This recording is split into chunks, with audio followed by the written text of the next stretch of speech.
Rebecca and I have been able to manage this family, this career over the last 28 years just by being a team. Right beside me. My wife was trying to get me on the right plan, and there was the ego. I was a card-carrying member of this toxic masculinity, and it all came through with me realizing that I didn't know everything. When we got married, we started having a family. She put everything on hold for 20 years. There were times I would have 3 jobs at the same time, and she was like, I've got the kids, I'm taking care of the home. All during the success of the career, I've had an addiction to pornography. It was always hidden and secret and this and that, and I never told my wife during our whole marriage. And I finally broke. When I first confronted Terry, we had it out. He told me about the prostitute, he told me about all the porn things. I said, you know we're done, right? He's like, what? I told you everything. I said, that's good, but now it's over. It woke me up. I was like, I need to get better for me. The hardest part was knowing that someone I loved, respected, and trusted was nothing like I thought he was. And now it's like a lie. Everything was a lie.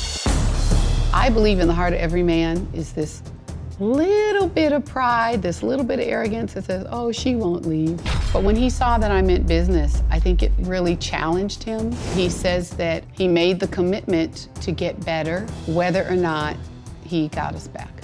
Eventually, Rebecca did choose to come back. I had to earn it, and still am earning it. He suddenly became very transparent. It was really not like him in my mind. He put the money where his mouth was, and he went to see a counselor, and afterwards, I would say it took me probably 3 years to trust him again. I have little moments now of PTSD. When I look back over my life. Rebecca Cruz is my backbone. When someone knows you from good all the way to the rottenest, dirtiest part of you and loves you anyway, that's the rarity. That's where you want to be.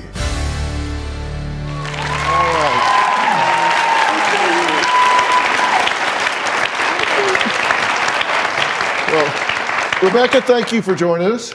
Thank you, Dr. Phil. It's my tremendous pleasure. You guys have been married 28 years, right? Mm-hmm.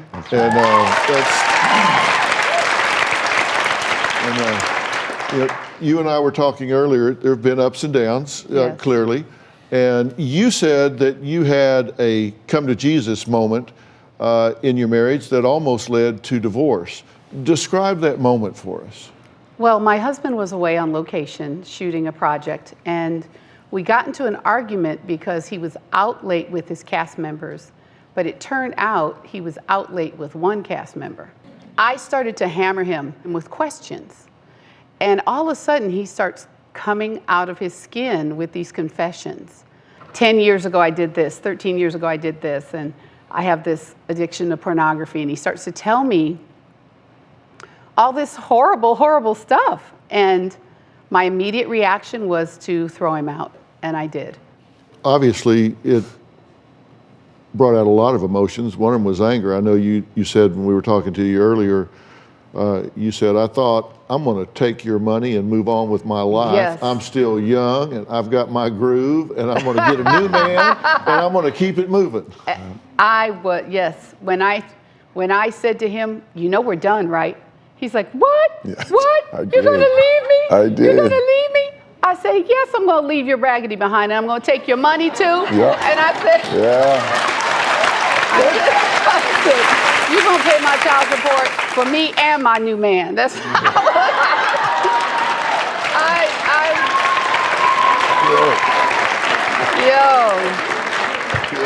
No, I got to tell you, man, guys operate off pride. Tell it, honey. We do. No, and you're successful, you feel like that buys you a pass. That it's her, that it's them, it's everyone else. But then a small voice came to me and said, maybe it's me. You know, I did not go to rehab to get my wife back. I went there because I needed to be a better person.